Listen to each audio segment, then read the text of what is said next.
Kalonzo Musyoka and Wamalwa seem to be the new face of opposition.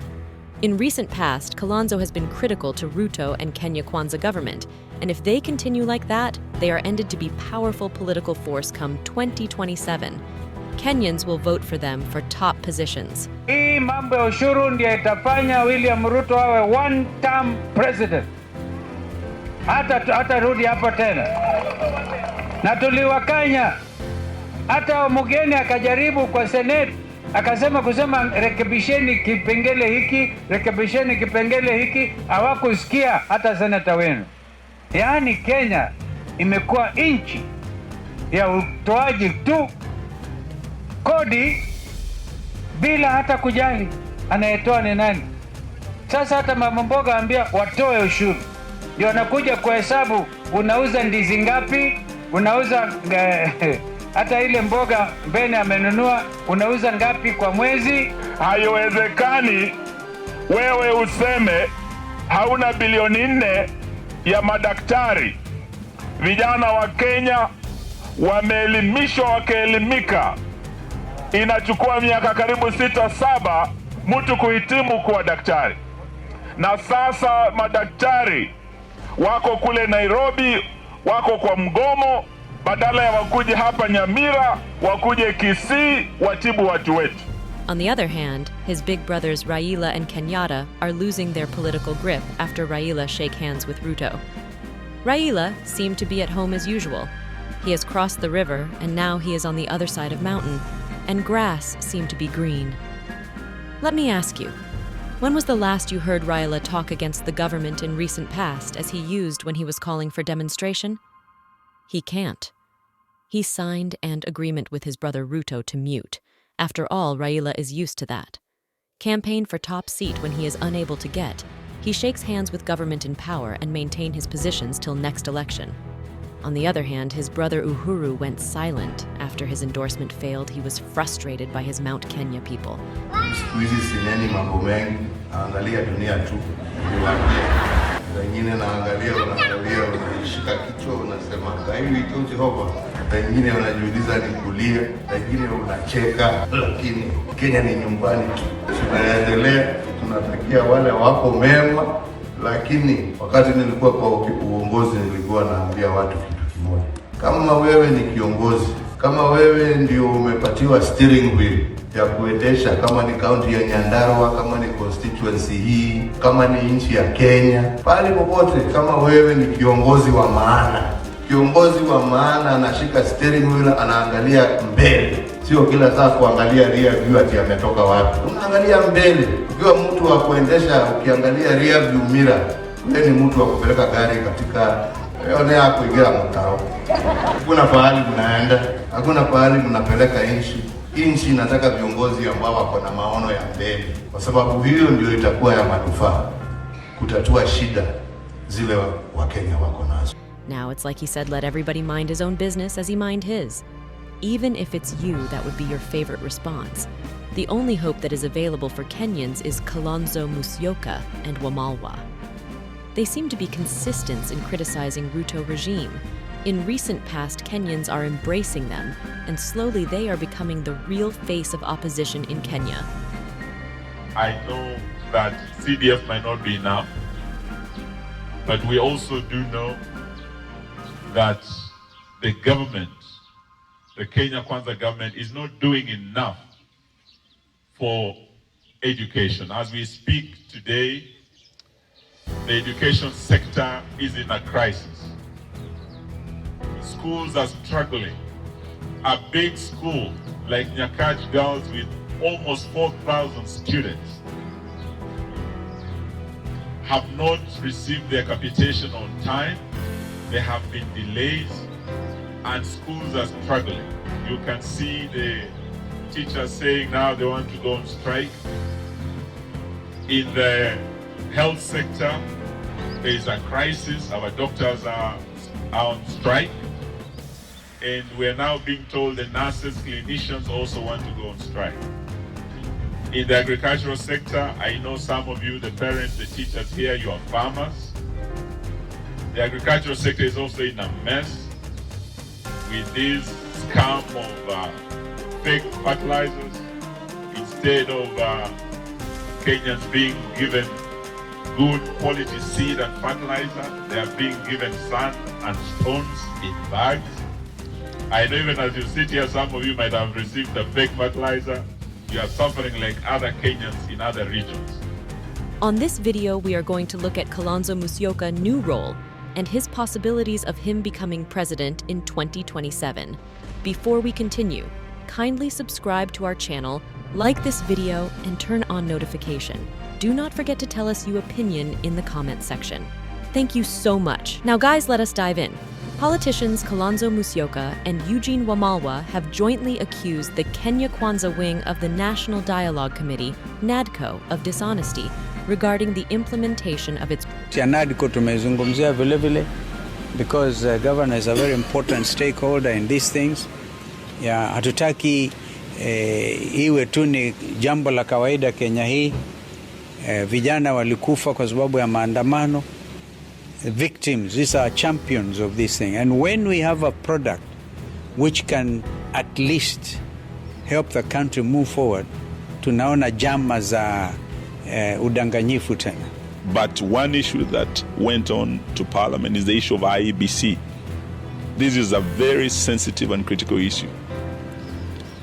Mombasa is one of those counties that was affected, and Kakamega. In the last general election, there was deliberate interference. And we want to tell the Kenya Kwanza government that if they will go on, by whichever means, to unilaterally form the next IEBC, that IEBC will not be a Kenyan IEBC. It will be a Kenya Kwanza IEBC. Report. They spoke in Mombasa County on Monday, following a 2-day visit to Kwale County over the weekend. Kalonzo, who is Nadco co-chair and leader of the Wiper Democratic Movement, and Wamalwa, leader of the DAP Kenya party, claimed that leaders in the ruling Kenya Kwanza coalition are solely focused on appointing the next IEBC commissioners, neglecting other aspects of the report. Their statement points to growing tensions within the committee and suggests significant discrepancies in the interpretation and execution of its recommendations. It further signals potential obstacles to achieving consensus and the effective implementation of reforms outlined in the Nadco report. The two said that a decision by the Kiambu High Court last Thursday amounted to mischief and an attempt to frustrate the process. The High Court suspended the implementation of the report pending a hearing and determination of a case filed by activist Michael Muchemi.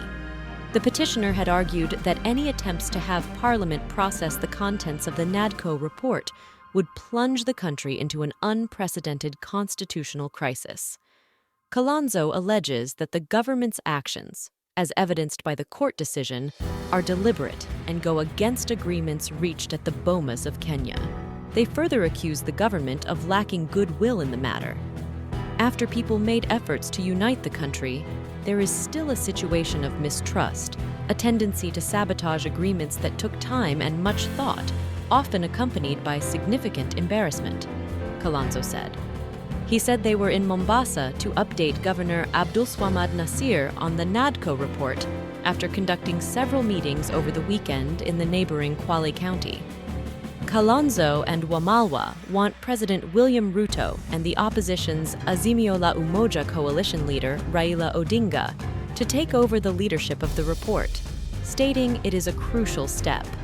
They noted that cooperation, calm, and respect for authority will be needed to achieve agreements that benefit all parties. Wamalwa said their country tour thus far has revealed that the cry is the same: lowering the tax burden and the cost of living. The leaders started their tour in Kajiado and then proceeded to Meru, Tharaka Nithi, Embu, Kisii, Nyamira, and Migori, before touring Lunga, Misambweni, Ukunda, and then Likoni, and spent 3 days at the coast by Monday. The cry is the same, whether at the coast, Nyanza, Mount Kenya, Ukambani, or Western. Kenyans are feeling it, said Wamalwa. I know that CDF might not be enough, but we also do know that the government, the Kenya Kwanza government, is not doing enough for education. As we speak today, The education sector is in a crisis. Schools are struggling. A big school like Nyakach Girls with almost 4,000 students have not received their capitation on time. There have been delays and schools are struggling. You can see the teachers saying now they want to go on strike. In the health sector, there is a crisis. Our doctors are on strike. And we're now being told the nurses, clinicians also want to go on strike. In the agricultural sector, I know some of you, the parents, the teachers here, you are farmers. The agricultural sector is also in a mess with this scam of fake fertilizers. Instead of Kenyans being given good quality seed and fertilizer, they are being given sand and stones in bags.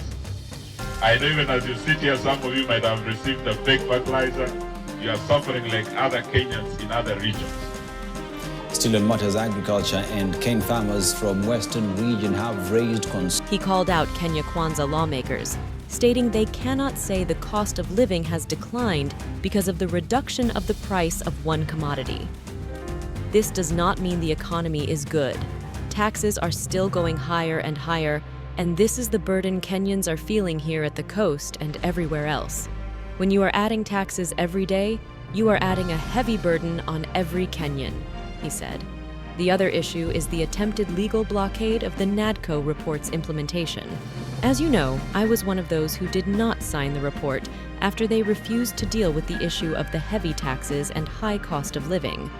But one issue that went on to Parliament is the issue of IEBC.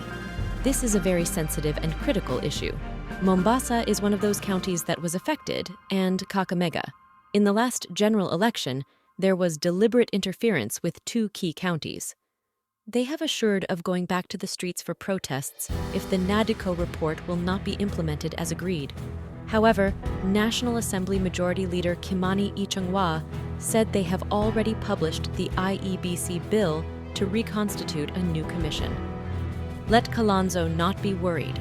We will deal with the court injunctions in court.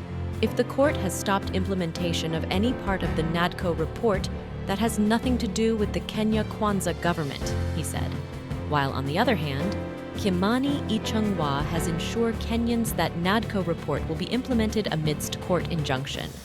Kikuyu MP and leader of Majority Kimani Ichung'wah has confirmed that the National Dialogue Commission, Nadco, report will be implemented amid doubts over court injunctions.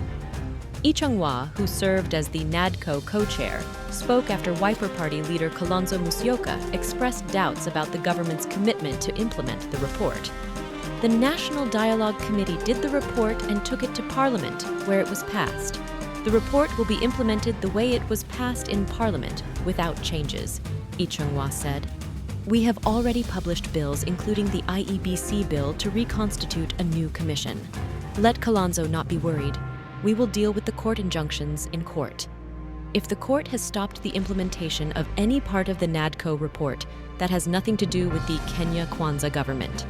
Ichung'wah also faulted Democratic Action Party, DAPK party leader Eugene Wamalwa, over his accusations against the government, despite having not signed the report. I saw Eugene Wamalwa, who refused to sign the report, saying we have no goodwill. What greater goodwill did we need other than those of us? You remember I talked about a fluctuation of time? Time. And it's not, doesn't remain constant. Time is moving. And with it, I think the majority of Kenyans know that although this has been taken against me, when I once said that I'll be a fool or something to that effect, right? Yes. Because those remarks were made at that particular time, taking into consideration the environment, the political environment. But now, as you have heard me say, we have a bit of time to resolve these things so that we know before the end of 2024, I've actually said this before, in 2024, when the next contest will be defined in 2024. So we must be very clear. Let us now go to the negotiating table and agree between ourselves. At least we have a coalition, and I believe in that coalition. And I'll do everything I can to sustain the unity of Azimio la Umoja One Kenya. And we have also taken the view that strong Wiper is a strong Azimio. A strong ODM is a strong Azimio. A strong DAP Kenya is a strong Azimio. Okay? A strong KANU is a strong Azimio la Umoja One Kenya. And the other parties which are members of the coalition. That's why you're going to see yesterday in our National Executive Council, we're going now to enhance the level of enlisting new members, and in fact even identifying those members who may want Kenyans who want to run on the Wiper ticket during the next election. So the general election that will then ensue will be determined in 2024. I've said that, and I think this is where. What are the signs that we should look out for then this year? The signs. We'll negotiate. We'll agree. And I think all of us are in agreement. We cannot wait and begin to haggle at the end who is going to be the flag bearer. This has to be settled now. And this will be the difference. So that the country will know, because William Ruto, on the other hand, keeps on saying, you remember he was laughing at our coalition. When there was that, we remember he used to say, I think in Homa Bay, he said something like, inaonekana sasa ni my brother Kalonzo. If it is not you. I think so. I believe in this coalition. And again, if you live in this country and you will know that this is the time for this Kalonzo Musyoka to give it a second trial after 2007. Do you see when I was calling all of us to serious action, all right, a 24-hour 24/7 working nation. Because how else are we going to deal with this problem of unemployment? And so confusion with William calling his hustlers now, even abandoning them altogether with high taxes. Can't even put food on the table. Okay? So we are very clear where we are going. And I can tell you without even jumping the gun, if the issue is to be put on the table, which of us will be the flag bearer? I think we are well positioned. And after that, we are talking to the media. This year, I've decided to adopt a hashtag fidelity to the Constitution. Madam Justice Martha Koome is the president of the Supreme Court. She's also the chairperson of the Judicial Service Commission. Yes. And the mandate of the Judicial Service Commission is really to look at integrity of all the judicial officers, including their welfare. And therefore, to be invited by the executive, the other arm of government, I think we need to remind ourselves as Kenyans all the time that there are three pillars of government. The executive, the legislature, and the judiciary. And I think this time I've chosen, not just because I'm a practitioner and a counsel. Senior counsel. Yeah, senior counsel if you like. Yes, not very like. An advocate, but actually advocate of the High Court of Kenya. And therefore, to some extent, maybe one can think chest thumping or anything. Far from it. Constitution 2010 is a sacred document. And if we act in a manner that demeans the principle of separation of powers, then we're inviting anarchy. Therefore, I stand solidly with the remarks made by the President of the Supreme Court, her leadership, and ask her to remain vigilant.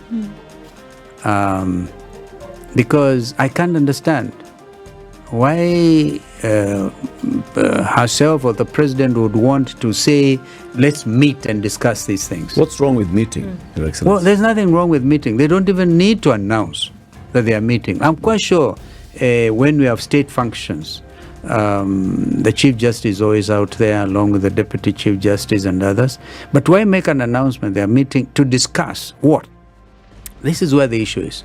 They're meeting to discuss issues to do with governance within the judiciary Well, the president should restrict himself to governance within the executive. Therefore, an announcement that goes to say they are going to meet and iron out differences is for me, unfortunate. And that's what we said. Do you think it is undermining the independence of the judiciary? It not only undermines the independence of the judiciary, it raises serious suspicions. Remember, the deputy to William Ruto openly said that on Thursday he's actually going to lead a procession, or is going to petition, is going to see the Chief Justice carrying a petition against a High Court judge, whom he actually, unfortunately, goes even to name publicly. That goes against all the known rules of practice and decency, and I call it an absurdity. If indeed Mr. Gachagua is going to walk to the Chief Justice carrying a petition, for me, the world should be watching, because I don't expect this country to have fallen to that level. Are you saying that he shouldn't? He shouldn't. He'd be ashamed if he does. If he has an issue, and if trying to be a judge in his own course, because he's complaining that this particular judge passed a ruling against him. The normal thing is to have done an appeal or whatever, but not to talk about himself. And a person at that level making it. In Kenya, Kwanza signing the report. Eugene refused to sign because flour prices were high. We have all the goodwill to implement the report in the manner it was passed, Yi Chung-wha added. Speaking in Kwale County on Saturday, Kalonzo, who was also the Nadco co-chair, termed the orders by Lady Justice Dora Chepkwony to stop the implementation of the report as state-sponsored. This is a deliberate scheme to go against what was agreed on at the Bomas of Kenya. The Kenya Kwanza regime has never had goodwill and faith, and this is the problem in Kenya. The politics of lies all the time. This state-sponsored court action must stop, Kalonzo said. According to the Azimio la Umoja One Kenya Coalition Party co-principal, the state was not committed even during the dialogue. Wamalwa, speaking during the same forum, asked for the audit of the 2022 presidential elections for Kenyans to know the truth. This audit is what they wanted to stop. This is state-sponsored. They didn't have good faith before, during, or after the Nadco talks. There was a problem. If I remember once at a discussion with President Uhuru Kenyatta with regard to the appointment, remember the 6 judges whom William Ruto saw in day 1 when he took over as president, because he had actually made it a campaign issue.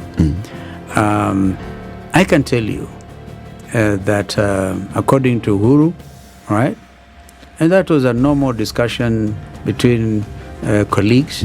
He had issues, even raised issues with embassies. A lot of them had issues that a country like America said, if this particular judge was involved in, I don't know, Nakasha, drug trafficking case and things like that. Things that ordinarily you not bring to the public domain. That should be normal between a president and a chief justice. But when they're beating drums, say, let us meet to discuss, I would take a different. Yes. I find that a bit intimidating. The name, or okay. the pronunciation. Right. Very exciting, actually. And I thank you for having taken a look at my past. I actually went into politics very young, at 31, all right? And that was in 83 when I first ran and lost. And then I won in a subsequent by-election in 1985. I remained in politics until Constitution 2010 made it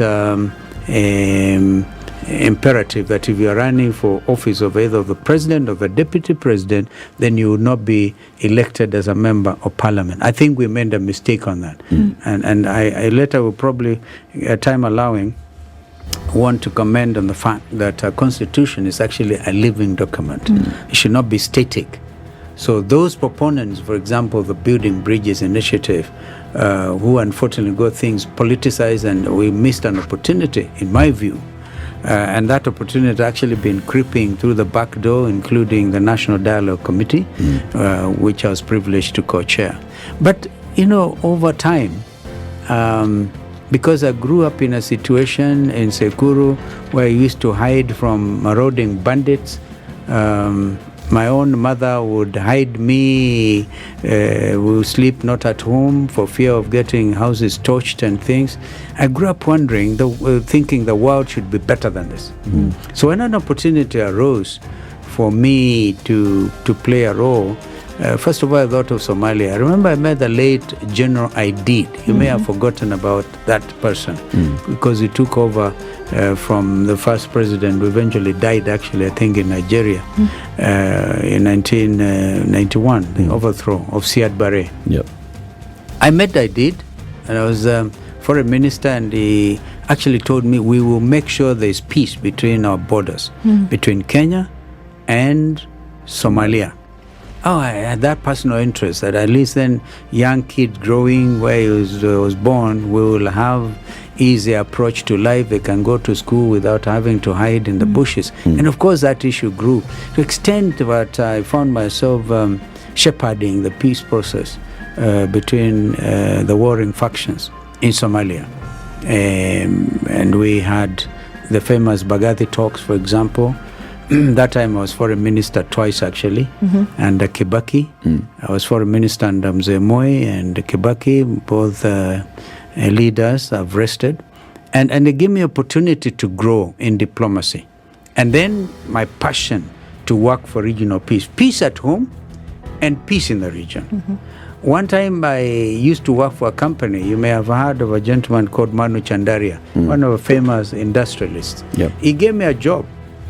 Actually, he had handed for me, and he gave me a job as his legal officer to try and reclaim properties that had been expropriated by General Idi Amin, the group companies like Mabati Uganda, Mabati Limited, and companies in Tanzania. But when he Wamalwa said.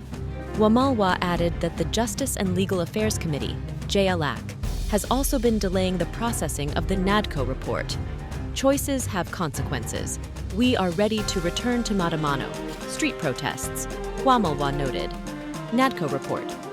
Before the court halted the implementation of the Nadco report, 8 bills had been referred to the National Assembly's Departmental Committee on Justice and Legal Affairs, JLAC, and the Senate Standing Committee on Justice, Legal Affairs, and Human Rights.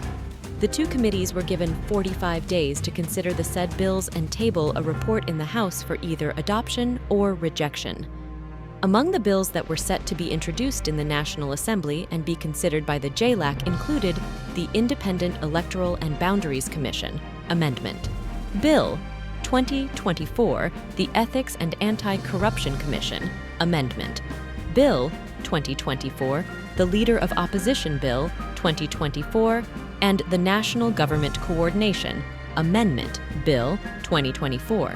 The Senate on its part was to introduce and consider the Elections Offenses Amendment Bill 2024, the Elections Amendment Bill 2024, the Statutory Instruments Amendment Bill 2024, and the Political Parties Amendment Bill 2024. Gave me that job. The border between Kenya and Tanzania was closed. To travel to Arusha in order to service group companies like Kibo March and others, I had to obtain clearance from State House Dar es Salaam, and I'll get that clearance at the border in Namanga. I just wanted to see how far we've come. There was such tension between Kenya and Tanzania. Itself a result of the collapse of East African Community in 1977. A terrible mistake. And so then again, opportunity arose for me to work to resolve that situation. I became, interestingly, the first chair of the tripartite ministerial committee that was charged with the responsibility of jump-starting a mesh of East African community. See how far we've come. Yeah, And then the Prime Minister, current, I think, Prime Minister of Uganda, Rubandiri, and Foreign Minister of Tanzania, here at the KICC, that's where we were meeting, the KICC, which William wants to privatize. Okay.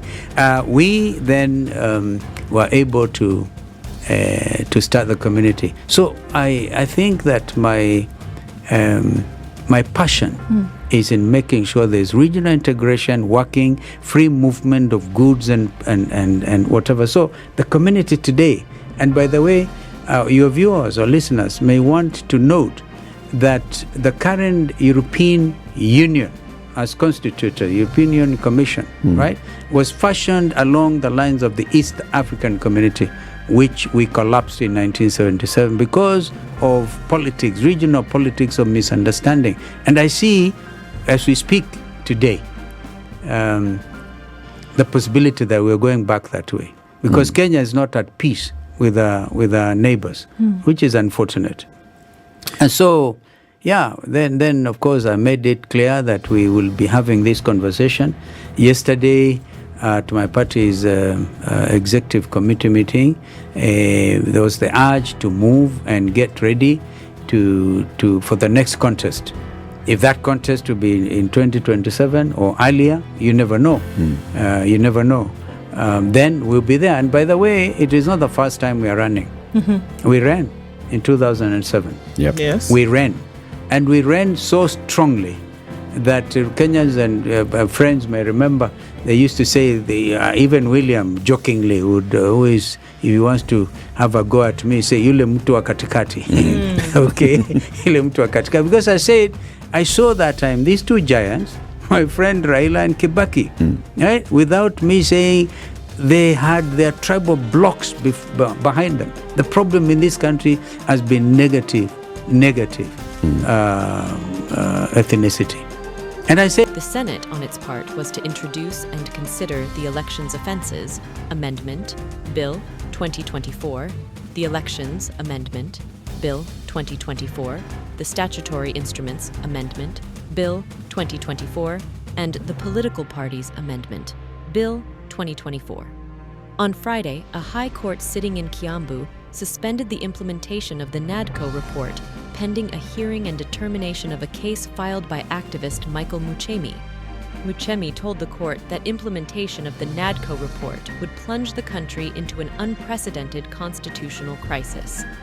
Upon considering the grounds on the face of the application together with the affidavit sworn, it is hereby ordered that the application be and is hereby certified as urgent, and that the application be and is hereby allowed.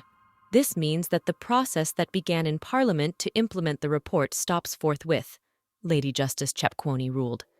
But Kalonzo can see the hand of Kenya Kwanza in the petition.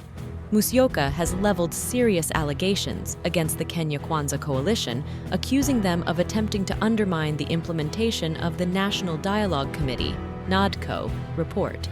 Kalonzo voiced his concerns about Kenya Kwanza's motives during his visit to the coastal region, accompanied by Democratic Action Party, DAPK, leader Eugene Wamalwa, and Wiper Secretary General Shakila Abdallah.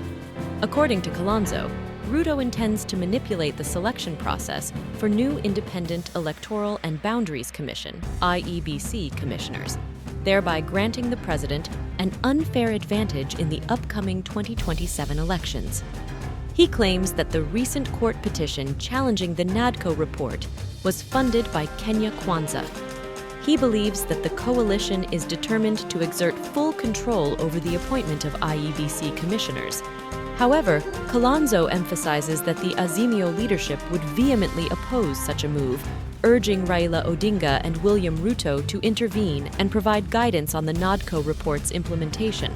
Kalonzo warns that Kenyans might take to the streets again if the Nadco report is not implemented, reminiscent of the recent protests that resulted in fatalities.